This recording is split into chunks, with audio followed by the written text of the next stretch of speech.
Բերքահավաքի ընթացքը ցույց է տալիս այսօր մեր դիտարկումների արդյունքում, որ բարձր բերք է սպասվում։ Այնինչն այդ դաշտում, որտեղ որ գտնվում ենք, այստեղ 50 ցենտներից ավել բերք է ստացվելու։ Սա պետության կողմից տրված սերմերն են սերմնաբուծության ծրագրի շրջանակներում։ Գյուղատնտեսության նախարար Սերգո Կարապետյանը Սյունիքի մարզում է, այլ պաշտոնյաների, մասնագետների եւ ֆերմերների հետ դիտարկում է հացահատիկի ցանքատարածությունները։ Ուրախալին այն է, որ բացի բարձր բերքատվությունը, նաեւ Սյունիքի տարածաշրջանում այս տարի 2000 հեկտարի կարգի ավել հող է մշակվել։ Հիմա այս հավաքած բերքից, քանի որ ինքը էլիտային սերմ է, առաջի վերարտադրության սերմը նորից մենք գնելու ենք, որպեսզի տան գյուղացիական տնտեսություններին, այսինքն իրենց հետ պայմանագիր ունենք, որտեղ իրենք զբաղվում են սերմնաբուծությամբ։ Հացահավաք մեքենան հիմա աշխատում է Սևադա Իվանյանի ցանքատարածությունում։ Գյուղատնտեսը առողջ եւ շատ հատիկ ստանալու հարցում կարևորում է հողին պահ տրվող սերմացուի տեսակը։ Տարիների ընթացքում առանձնացրել է որակյալ հացահատիկ ապահովող սերմատեսակները։ Հիմնականում արդարացումը Կրասնոդար 99-ն է։ Արդարացումը նաև Վասան, Կոլեգան, Տանյան։ Այդ հիմնական սորտերը դրանք են, Մերսիսյանի տարածաշրջանի համար։ Գյուղատնտեսն այս տարի շուրջ 120 հեկտար հացահատիկ է ցանել, մշակել է ագրոտեխնիկական կանոնները չշրջանցելով։ Այս ցանքատարածության մի մասն արդեն հնձվել է, կանխատեսումները շոշափելի են դառնում։ Բերքատվությունը փոփոխական է նայած դաշտերի, կլիմայի հետ կապված տատանվում է 25-ից մինչև 45, նայած գոտիականության։ Կոնկրետ այս դաշտից մենք ակնկալում ենք մինչև 40 ցենտներ բերք։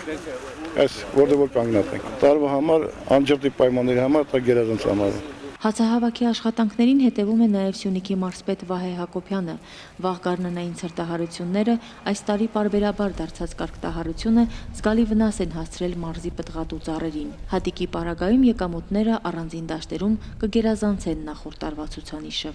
Գիտեք, որ ցրտահարություն եղավ եւ հատկապես Մեղրու տարածաշրջանում մենք բավականին մեծ կորուստներ ունեցանք, բայց կառավարության պահոստային ֆոնդից մենք կարողացանք աջակցության ծրագիր իրականացնել հողի հարկի եւ ռոկման ջրի մասով որոշակի փոխհատուցում իրականացրեցինք մասնակի դաշտավարության մասով կարող ենք ասել արձանագրել, որ առայժմ ցուցանիշները գոհացուցիչ են եւ պետք է նշեմ, որ տարեստարի եւ քանակական որակական աճ ենք ունենում, այսինքն եւ վարելահողերի ծավալներն են ավելանում եւ միավորից բերքատվությունն է բարձր։ Հույս ունենք, որ լավ բերք կունենանք։ Իհարկե առանձին հատվածներում կարգտահարություն եղել է, բայց մեծ մասշտաբներ չի ունեցել։ Կարկուտից մարզի հացահատիկի որոշ ցանքատարածություններ վնասներ կրել են, սակայն առանձին դաշտերից ակնկալվող բարձր բերքատվությունը թույլ է տալիս մասնագետներին մարզում միջին բերքատվությունը հաշվարկել մոտ 30 ցենտներ 1 հեկտարից, որը ըստ մասնագետների լավ ցուցանիշ է։ Ցորեն ունենք 15029 հեկտար։ Եվ ունենք 7200 հեկտար գարու եւ այլ հատիկային կուլտուրաների ցանքեր։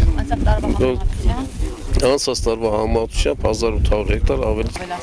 կավելանա եկող տարի, այս տարվա համեմատ կավելանա մոտորապես մի 500 հեկտարի կարգի։ Սիսիանում հաջորդ տարի հացահատիկի նոր ցանքատարածությունների աճը կանխատեսվում է գյուղացիական տնտեսությունների հացահատիկի սերմանյութեր, պարարտանյութեր պահանջող հայտերի հիման վրա։ Նշված պահանջները պաշտոնյաների խոսքով կկատարվեն։ Հատիկահավաք մեքենաների խնդիրը գյուղացիները ներկայում հրատապ են համարում։ Այդ հարցն ենք լուծելու։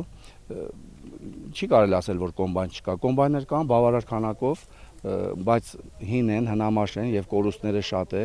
վառելիքի ծախսը շատ, դրա համար ձեռ չի տալիս հիմա, իհարկե մեզ անհրաժեշտ է թարմացնել այդ պարկը։ Վերջի 2 տարում մեր հանրապետությունում կարողացանք պետական աջակցության ծրագրերով տրակտորների հարցը լուծել, որտեղ անցյալ տարի եւ այս տարի մոտավորապես 350-ի կարգի տրակտոր է մտել հանրապետություն եւ լիզինգային կարգով գյուղացիական տնտեսություններին է տրամադրվել շատ ցածր գներով։ Հիմա մեզ համար ամենալուրջ խնդիրը մնում է կոմբայների հարցը, որպեսզի նոր կոմբայներ ներկրենք հանրապետություն։ Պատվիրակությունն այցելեց նաև Շամբի Տատնի հանքային ջրերի եւ Շամբ բիզնես պահածոների գործարան, ծանոթացավ արտադրատեսականում աշխատանքային պայմաններին։ Այս պահին արտադրում ենք բամյա, մարինադներ, հետո մուրաբաներ, տարբեր տեսակի մուրաբաներ։ Խաղողի թուփ ենք արտադրել, Շուշան ենք արտադրել։ Պահածոների գործարանը ներկայում Ձորերի ենթաշրջանի պտուղ բանջարեղենի հիմնական մթերողն է։ Զբաղվում է նաև բանջարեղենի միրգ հատապտուղների մշակությամբ։ Դրանք էլ հետագայում գործարանում հայկական մարինադ, կոմպոտ եւ մուրաբա են դառնում եւ հիմնականում սպառվում Ռուսաստանի Դաշնությունում։